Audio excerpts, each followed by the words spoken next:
Hi, this is the Magnificent Midlife podcast, and I'm Rachel Lancaster. This is where we celebrate women in midlife and beyond.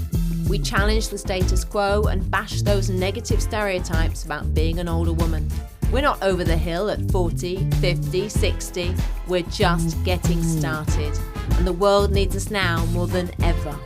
I'll be talking all things midlife, about issues that matter, and sharing fabulous stories of amazing women doing very cool stuff. Now is our time. Welcome back to the summer season, where I'm dipping into the podcast archives and bringing you some gems from my vault. Today I'm talking to Darcey Steinke, the author of Flash Count Diary, and I was so excited to interview Darcey. Her book is brilliant, and it was one of the first books that showed a different perspective on menopause and how we can see it in a more positive light. It's had a huge influence on me and my thinking around menopause, and she was the first woman to introduce me to the whales. And I'm sure if you've heard me on any podcast, you'll have heard I'm always talking about the whales, but I won't spoil it for you now. Wait until we talk about the whales, and Darcey makes me cry because she talks about how she met a particular whale that she had been following for a while. So enjoy my conversation with Darcey Steinke. I'm delighted that you're here to talk to me today, Darcey. Hello, welcome. Hello, thank you for having me. So the book covers all sorts of themes. It's fascinating. I absolutely love it. I'm going to try and touch on as many of those themes that you've raised today. But first off, just tell me, why the title? Well, as I started going through menopause, I started having hot flashes. And actually my first hot flash, I didn't really know a lot about menopause because there's so little, no one really tells you anything about it, you know? So I woke in the middle of the night and I was just covered with sweat and just incandescent with heat. And, you know, I'm a minister's daughter. So I thought to myself, like God is finally trying to contact me, but then I realized that it was hot. I was having hot flashes because of menopause. And being a writer, I sort of got fascinated with my hot flashes. They were very nuanced. Each one seemed very unique. They were each different from each other depending on where I was. And so I decided I would keep a diary. So the book actually came out of me keeping a diary of my hot flashes. So when I had a hot flash, I would go and I would write, a paragraph or half a page about it, about what my body was feeling. And really the book grew out of that. So I decided that I would just name the book Flash Count. And I called that diary my Flash Count Diary. So I called it, I wrote on the top, I wrote on the cover of it, Flash Count Diary. So that was really the beginning of the book, was this diary of my hot flashes. But what it has morphed into is a sort of memoir on your life, right, as well as your experience of menopause, hasn't it? Exactly. So the diary was sort of material that I used to then form the book Flash Count Diary. Yeah, where I wrote about my passage through menopause. I wrote about my past life, my past sexual life. I wrote about my mother. I wrote about female anger. I mean, the book has so many things in it that have to do with midlife. I mean, it's kind of it's the strangest book I've ever written, that I can't believe I got so many different things into the narrative. It's just kind of insane in a way, because it's about whales, it's about beetles, it's about feeling like an animal, it's about so many different things, so. I know, it is a smorgasbord of things, actually. It really is. Yeah. There's so much there. And it's, but I love the way you pull all the strands together, and that you recreate the menopause narrative, and you start off sort of really suffering, and yet you come through it, and you have a very different perspective of it, don't you, at the end of it? Right. I mean, my feeling about menopause is there's definitely real struggle, and we should admit that. I think some of the books and the material about menopause act like you should just, it's going to last a year and you're going to get over it quickly. And that's not really the truth. I mean, there's a lot of real struggle, but there's also a lot of real gains. It's both things are true. It's a paradox. I mean, like all good things in life, right? It's a paradox, right? And many things about the female body, was puberty that easy? No, but it brought on sexuality. Was birth is like unbelievably painful, but incredible experience, and I feel like a lot of things with the female body have to do with pain and struggle, but also through those things, there's a lot of gain, a lot of gain, a lot of richness, that comes into life, like through that struggle, Mm. I'm interested in why it hit you so hard. You won't know my journey yet, but I went through early menopause at 41. Oh, wow. Yeah, but I didn't have any symptoms. The only reason Huh. I found out is because I had a hormone test because I was trying for another child. And obviously that didn't work Right. out. And the Right. doctor was very surprised when results came back and said, well, you have the profile of a post-menopausal woman. But I continued not to really have any symptoms. So Huh. I'm interested as to why Huh. It's you interesting. think it hit you hard. And I Yeah. know I'd love to talk about, because you're not pro HRT. We call it HRT, you call it HT. Yeah. Hormone Yeah. therapy. But also, I know there are lots of natural ways that we can help ourselves. And was that Totally. information not available to you, or did just not an avenue you went down? Well, I wasn't, I'm not really pro or against HRT. I sort of feel like I'm not going to judge any woman. Like there's no wrong way to go through menopause. Like, my mother had breast cancer and she was on hormones. So I just knew for me, my problem with HRT is not really the fact of women taking it in a way. It's like the philosophy that our best, most healthy period is our fertile period. And so when you take like estrogen, it's kind of trying to put you back into that period. And I don't really agree with that. Like, I think all phases of a woman's life are healthy and beautiful, and I don't see menopause as a disease. I definitely had a lot of hot flashes. It was really hard. So I had decided that it would make me too anxious to go onto hormones because my mother had breast cancer. I just couldn't do it. I'm a very anxious person anyway, and that would have just made it worse. And I did a lot of stuff. I tried black cohos. I exercised like a maniac. And I found ways to cope going through. Mostly, frankly, it was writing my book. Once I found out about the way I was going through menopause, doing more research, talking to about 100 women about their own transition. That was, as a writer, that's how I do life, by writing about it. And the thing that helped me the most going through it was actually writing about it.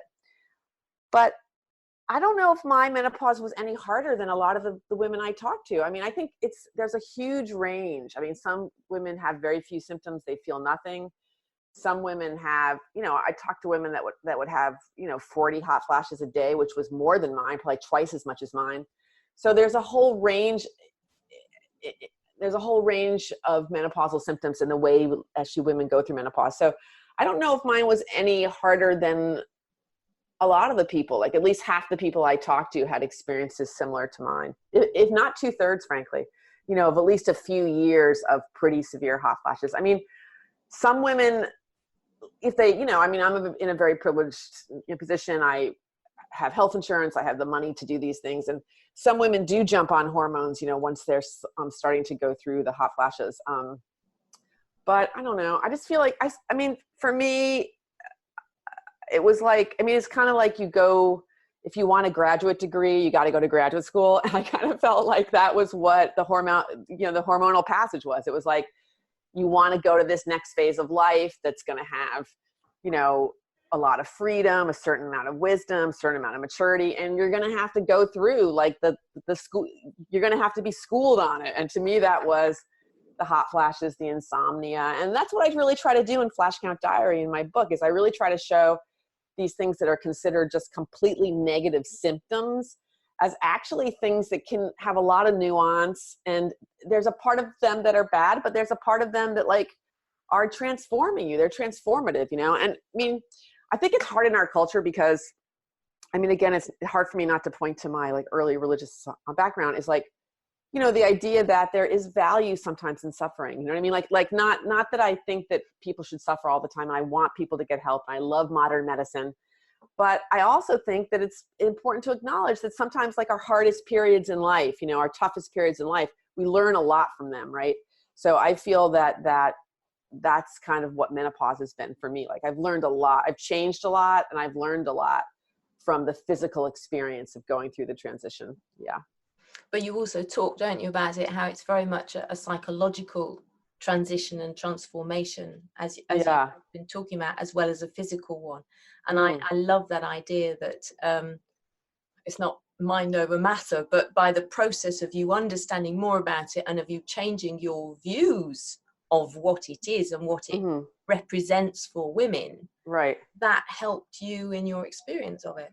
Yeah, there's kind of, I mean, I think I had to do research and read and talk to women, follow the whales, to kind of reframe the experience, right? As not just negative, as like there's real struggle, but it's not really negative, and just the culture tells us it's negative. Not all, but some of the medical establishment tells us that we're sick, that it's a disease, and that's just not true, and I really agree with what you're saying is there's a spiritual element, there's a metaphysical element, there's a psychological element. And yeah, your brain itself is transformed, by lack of estrogen. And I don't know. I mean, I feel like I'm almost out the other side. I knock on wood, have not had a hot flash in a long time, maybe in 6 months or something. And, or maybe 3 months, but the steadiness and is really beautiful. I have to say the way I'm feeling right now is really amazing. Yeah. I mean, that's certainly a message I'm very keen to get out. That is that Mm-hmm. while, yes, there may be a period of suffering, as you say, for some women, not for all, I mean, Yeah, exactly. Not for all. But it is pretty good on the other side. Right, exactly. Yeah, it's good. And I love when you talk about returning to your fierce pre-pubescent self. Yeah, yeah. What that feels like. Well, that's what I really felt to myself. Like, at first I couldn't really like how I was feeling was familiar to me. I'm like, but what is this? And then I sort of remembered when I was, because, I think I menstruated when I was 14 or maybe 15. And then I remembered, oh, this is like when I was 12, with a lot of self-confidence, very steady, but a lot of passion, writing letters about saving the seals and what I mean? Very much connected to resistance, wanting to make the world better, like I did when I was 12 or 13, so yeah, so I do feel like it's a return. I mean, when you think about it, our fertile years are kind of, they're not our whole lives. I mean, they're only really about a third of our life. I mean, it's like what is it, 30 years or something like that? It's not really that long. I mean, when you think of a whole life, even if you menstruate when you're 10 and you stop when you're 50, I mean, I guess that's 40 years, but still you may live to be 80 or 90. So it's only half of your life then, so it's not really the main, part of your life, and I think that's the part that I don't like, the idea that rise up, puberty, sexuality. I mean, not that all these things aren't great, but if you decide to be a mother, all that, that period is really life, and then the period that we're in is some weird tagged on, terrible, desolate, desolate 30 years, and that's just not true. I mean, there's just so much more for us. I mean, I actually think it also comes from misogyny and the patriarchy wanting to control us, because when we're sex objects and when we're mothers, we're sort of I mean, this is weird to say, but we are sort of more within, you might need some help, right? Actually, she liked mothering. I mean, I was a single mother and I know how hard that is, but you might need some help mothering, right? So you're more sort of within the patriarchy structure. But once you you're not fertile anymore. I mean, not that sex isn't great, because I would argue that it is great, but you become a little freer, freer and sort of outside some of those patriarchal structures, of I don't know, sexual appeal, male desire and all this stuff. And I think there's a lot of fear. I think a lot of people fear women at this stage, and so that's why there's a lot of denigration, And a lot of women fear going into menopause because of a fear of their losing their femininity, right? Yeah. their fertility, and because we worship youth and we don't respect older women, we don't value older women, do we? Right. I know. Really interesting. You delved into the whole sort of where you grew up, and you talked about getting up at 6 o'clock in the morning to blow dry your hair. Yeah, it was a whole big thing. Perfect when you were going to school. Yeah. Just so you could fit in. Yes, I know. It was so terrible. It was such a waste of time. I wish I could get those. I wish I could get all that time back, because that was such a waste of time. It's my most wasted amount of time ever. Yeah, I would wash my hair, blow dry it, hot curl it. I don't know if you know those things. There were these hot rollers that you would roll up. Yeah. Then there would be like a curling iron touch up, which I can remember I would several times like burn my forehead. I would have like red marks on my forehead from being burnt. And then there was hairspray. Yeah. And then I would get on the bus. Yeah, exactly. Yeah. It was just so stupid. I grew up in the South where, big hair is sort of a big thing in the South, but also, femininity, like the cult of femininity, like the cult of the Southern feminine woman is really a big thing. And I mean, I'm not sure if it still is, but that was the sort of thing that we were trying to kind of emulate, But that is, I think, because we're taught that from such a young age, and women are taught this sort of notion of how they're supposed to look and be, that there's this fear about aging and fear about menopause and what's going to happen at the end of it. And I have this theory that, well, certainly for me, I mean, I didn't get a lot of male attention when I was younger. So I'm not struggling with feeling invisible. Yeah, or right. feeling that I'm in some way, declining physically, because actually I'm quite pleased with the way I'm aging. But I think for women, you talked about it, I think, in the book as well, about women who have, made their career or their life from their beauty or a lot of male attention. They particularly struggle with it, don't they?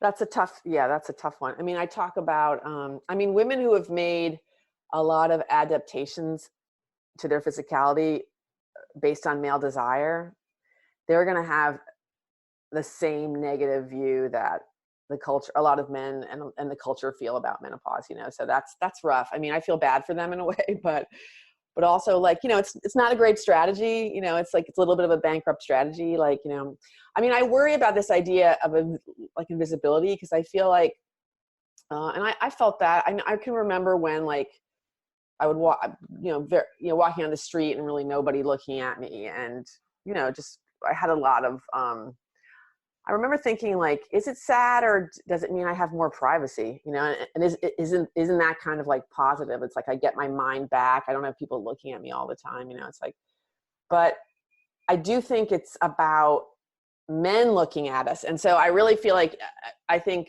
if we can, I mean, the first, like, if you're worried about invisibility, the first thing to do, I think, is to really reconnect with your female friends who you're not invisible to, like, right. And you may be like more exciting to them, what I mean? Cause you're a little freer, you might have more time to hang with them, it's like, so I think that's a thing that I always, I try to do myself. And I also urge women to do, like, don't really worry about someone not looking at, men not looking at you, like, reconnect with your female friends, your family, do the things that give you pleasure. And those things will make you feel real in the world. You know what I mean? Like, rather than like worrying about a group of people that have kind of crappy ideals anyway, I mean? So what, So what if you're invisible to them? Like, thank God you're finally invisible to them, right? Like, reconnect with people who can really see you, have always been able to see you and can still see you now, So I worry about that idea about invisibility. I mean, I know women, I know it's a real thing and women feel it, because I felt it myself, but I don't really think it's something that we should, I don't think it's anything we can do anything about. And so I think it's like best just to leave that and try to connect with people who can see you. I think where it does become a real issue is in the workplace, when we don't get seen and we don't get considered for work and projects. That's a different kind of invisibility, isn't it? I really agree with that. Yeah. But I totally agree with you on the male bit, No, I have friends that have had that too. I have a friend who, she was fired when she was 62. And she said to me, I just don't think that, she had male bosses, male people on the board. And she said, I just don't think they think I'm interesting, since I've, I'm not like this, sexy, like, 40-year-old anymore. It's like, and that made me really sad. I mean, I do think I'm sure that's true. I wish there was more we could do about that too. I mean, my hope is that's sort of like sexual harassment. It's like it's a different side of it, but it's, like a ways that women are being treated differently than men at work. And I'm hoping that could be called out a little bit. Well, it's ageism and sexism getting together and making a lovely insidious combo, isn't it? Really? Yeah, exactly. Yeah. So you talk a lot about anger as well in the book, and how we seem more able to be angry when we've gone through menopause or when we're going through menopause, and that sometimes this can come as a shock to us. You talk about the veil being lifted so we can actually sort of see how angry we always were, but we had estrogen blinding us to this beforehand. Yeah, right. Well, I mean, I always remember when I always used to get really angry when people would talk about, the days before your period, like you're bitchy or you're irritable or whatever. And my experience of those days, when your estrogen drops, and those days are very similar to the hormonal landscape of menopause, where you have less estrogen. But even before my period in those days, it's like, I used to feel very lucid. I used to feel like I could see my life more clearly. And I would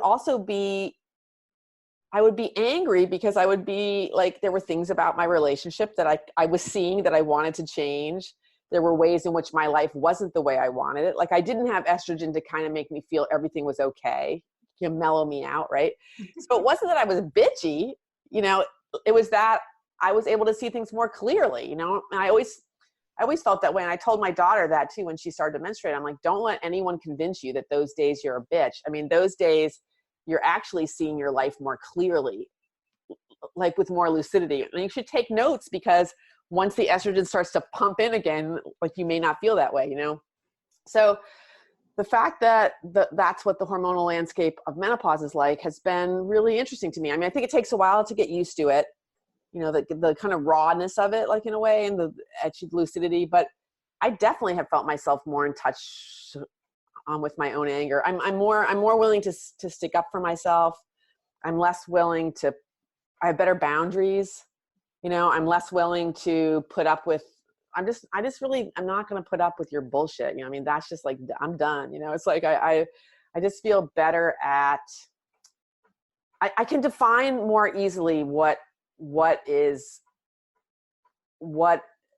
making me angry and what's annoying me. And I'm more willing to call it out, So that's been really kind of exciting. That's been really amazing to me. Like that's because I'm kind of like a brooding German, just kind of brood a lot. Like don't always, don't always really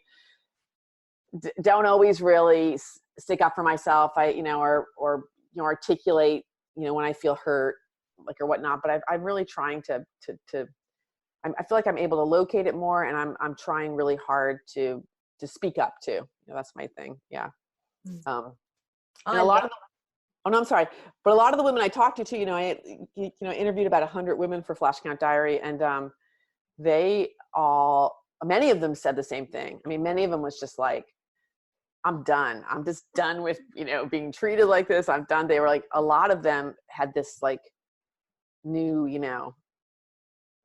just like kind of swagger, like, you know what I mean? Like they just weren't gonna let themselves be treated in ways that they didn't like anymore, so it's exciting. It's exciting, but I think that's also why a lot of long-term relationships run into trouble around women. I think so. Because we don't want to take the crap anymore, do we? Yeah, I think so too. I think there's a sense of authenticity and honesty that can for a while derail a relationship while things are reoriented. And I think, you hear, I read a lot of what men were saying in chat rooms about menopause, and sometimes they were just so nasty that you just couldn't even really engage. But there were other times where you would feel men really struggling. They would say like, bring back my like easygoing wife, like, where is she? Or like, I mean, there was a lot of feelings of like, she's a different person now. Like, how can we ever get along? And like, But then it was good because then there would be some women that would like crash into the male chat room and say like, she's not going to take she took your BS for 25 years. She's not taking it anymore. It's like, so, but I think there can be a sense of reorientation. I actually think the parody that could like come from it, it's like a new parody and new equality is quite sexy, and quite like empowering. And like if women can, if that negotiation can be made and partners, husbands are willing to do it, and maybe even in gay couples, I don't know, like, maybe in like female lesbian couples too, like there can be more honesty and more parity. I mean, you have to talk about your physicality some, like, especially with your intimate partner, like when you're going through menopause. I mean, if you want the transition to be successful, like you're going to have to talk about sexual changes and whatever. And that can actually lead to more intimacy and more closeness, I think the key is really for men is really not to go around saying like, she's become a bitch. I mean, that's really like, if you're going to go down that road, there's just no way you're just making it worse for your wife who's struggling. And you're going to have a lot of trouble negotiating the changes that come into a relationship at midlife. Yeah. I mean, maybe in the same way that we need to sort of rethink menopause, maybe men need to rethink their relationship with their partners and think, well, I've got a whole new woman. How exciting! Yes, exactly. Yeah, it's like pivot, and I've got one. Yeah, that's my hope. Is that there can be they can see it as a gain as well. Yeah, that's my hope. Yeah, no, I think it's really exciting. I mean, I love being postmenopause. It is so exciting having that different hormonal profile, and as you talk about that parity, I don't think there's any surprise really that you see so many older women stepping up, not stepping back, and stepping in big important roles. And I think the world needs us to do that, which will lead me gently on and well onto the whales, because I cannot not have you talk about the whales, which for me was so transformative. And now I'm forever talking about that the only two creatures that go through menopause are human women and whales. Yeah. And that's the evolutionary reason for that is because we are more useful as leaders than breeders. And I just think that's fantastic. So tell me about the whales. Yes. J2 in particular. J2. Oh God, J2. I love her so much. Actually, I don't really, I mean, I will meditate, but I don't exactly pray, but I sometimes will like hold J2 in my meditations because I feel so grateful for her. Okay. So when I started the book, it's true. The only two creatures that go through menopause were human women and female killer whales, which are orcas. Since then, they've also found out that narwhales, beluga whales, and short fin pilot whales also go through menopause. So there's a few kind of like whales that go through menopause. So what happened for me actually is I was struggling with my menopause. I was, having hot flashes, having trouble sleeping, feeling disoriented. And like, I couldn't really find anybody to look up to or anyone that was talking about it in a way that was interesting, or like, I couldn't find any books about it. I mean, there was medical books, but there were no books that were really that helpful, and they all treated it like this big sad thing. Like it was never like, it was all like how to get over it. Like it wasn't like what it's like to go through it and what it means. I mean, I wanted a book, so like during this time I was reading the New York Times on Tuesday has this, it's my favorite section. It's called the Science Times. And there was a little article about how, like as you're saying, the two creatures that go through menopause are human women and female killer whales. And then the article also said that the post-reproductive, actually pod leaders, because whales live in pods, which are this close-knit family group of about 25 to 30 whales. The post-reproductive pod leaders after menopause go on to lead the leaders of their pod. So at around 45 or 50, they go through menopause. And like women, they then live 30 to 50 years. They have a long post-reproductive life. So I jumped right over to the article that the little piece came from. It was in Nature, actually the journal Nature, and it was written by a professor from Exeter, from the University of Exeter, actually, Darren Croft, who's like an amazing scientist. I think he's an animal psychologist, actually.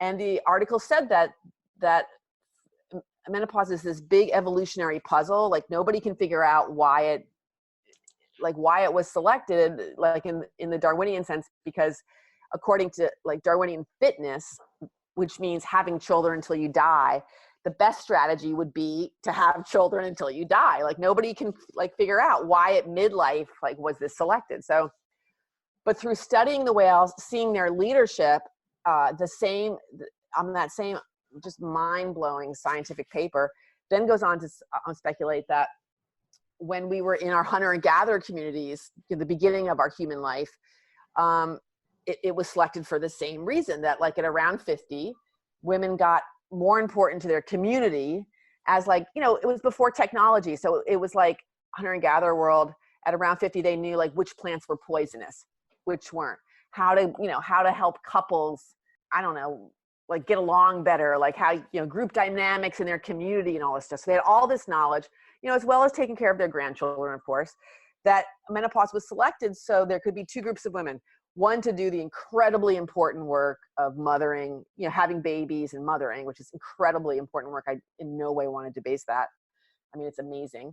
And then, but then another group that like wouldn't have children anymore, but would basically be leaders, you know?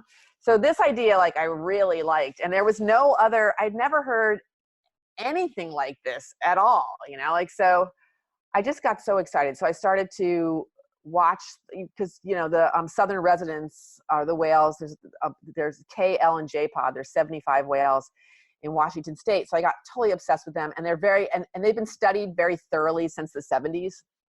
By the Center for Whale Research. So there was a lot of videos. So I went online, started watching the videos of the killer whales, like in nature, just people taking, you know, photographs off of, you know, research boats and whale watching boats and stuff. And then the Whale Center has a blog, so I could read every day about like, you know, whales were seen. And then there's also a hydrophone in the San Juan Islands, which are off of Washington State. So there's a hydrophone that I could have a live link to my computer. So I would listen for like when the whales came back. And, you know, I'd be in my office in Brooklyn, but I would be like, I mean, I probably listened for 3 months, and I probably like heard them on the hydrophone like 12 times, but it was very exciting, you know?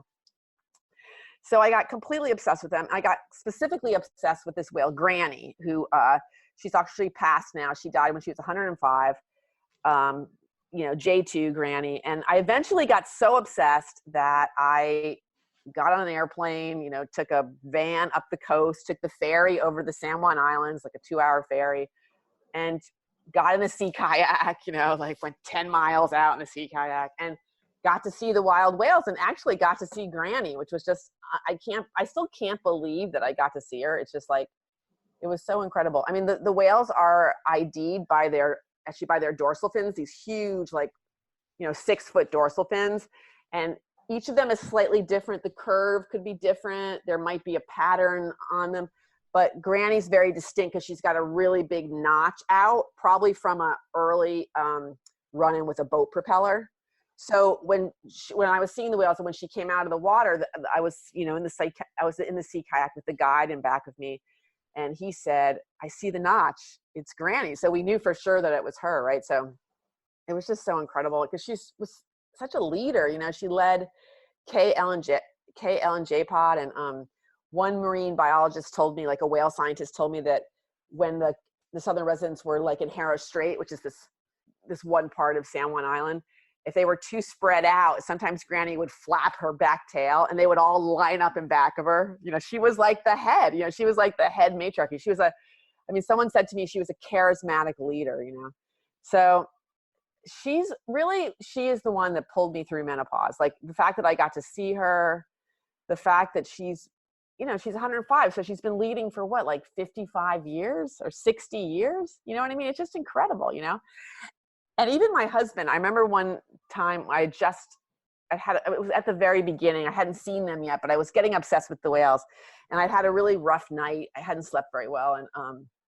And my husband came and sat by the side of the bed, and he said, you know, when you go away from the whales, you don't do very well.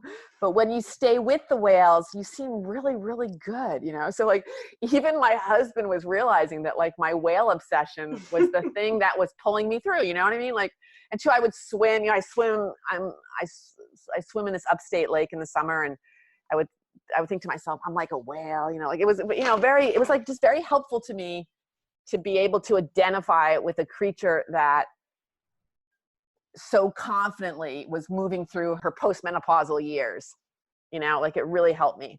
So, it was just amazing. And I'm still kind of obsessed with them. I read the whale blogs. I check in to see what they're doing. It's hard because they're a population that in some ways has a lot of challenges. You know, they don't have enough salmon to eat and all this stuff. So that's scary. Like I worry about their health and I worry about the future of their future lives. Like, will they be able to continue because of pollution and things like that, you know, but I don't know. I remain very, and there's a few postmenopausal leaders right now. I mean, you know, we're kind of waiting to see who's going to be the next postmenopausal leader, you know, and I'm very fascinated by that too. There's kind of four or five candidates that are like, you know, in their 50s, you know, and one will emerge. Everyone says, you know, I think Granny's only been gone for a year, so, or maybe a year and a half. So one will emerge as the leader eventually. So that really fascinates me too. Like who will be the new post-reproductive pod leader, you know? Well, I have to tell anybody who can't see this, because we'll have viewers and listeners, but for the listeners, I'm actually wiping my eyes because this woman has reduced me to tears by the passionate description of your connection to this creature. Yeah, who completely transformed your view of your own transformation. Yeah. And that is what is just so wonderful. I think that is the ultimate message of your book, that, you know, something that we have been taught to view as something so negative can actually turn into this massive gift. Yeah, it's not negative. I mean, that's the thing. It's like, it's only the culture that's told us it's negative. It's not really negative, you know? And I mean, there's so many things. I mean, clearly, as we age, physical things can happen to us, but so many of those physical things are attributed to menopause. You know, I've actually had people, you know, since I wrote my book, I've had people will write to me and say like, oh, I have a podcast about these negative menopausal qualities. Will you come on my podcast and talk about them? I'm like, no, I won't, because like those things, I don't think those things are brought on by age themselves. You know what I mean? Like, I think we can think of menopause as, I'd like to separate it from some of the things that happened to us like naturally as we age. You know what I mean? Because I think a lot is blamed on menopause, you know, and that really drives me crazy. I feel like that's just really, I mean, it's really just boilerplate misogyny, you know. It really makes me angry, you know. But I do think what happened to me, it's almost like something that happens to like girls in fairy tales, you know, who get like obsessed with a bear or something like that. You know what I mean? Or like, or who like make a bear friend that takes them to their cave and everything. It's like, I actually felt like that. I felt like, wow, I'm like obsessed with this creature who will now teach me, expand, you know, that's what happens in the fairy tales, right? Like expand my sense of what it is to be alive. Remind me that I'm a creature, just like, you know, I'm a human creature. They're like, Granny J2 is a whale creature, you know, but we have a lot of things we share, you know, like, so that was just completely transformative, and it continues to be. I mean, I'm obsessed with animals now.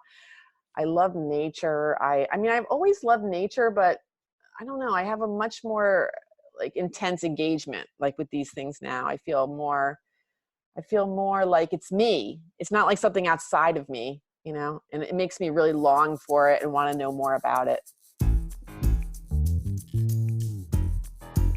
Thanks for listening to this episode of the Magnificent Midlife podcast. If you enjoyed it, please subscribe, follow, and share it. Also, giving a 5-star review really helps get the word out. You'll find the show notes at magnificentmidlife.com.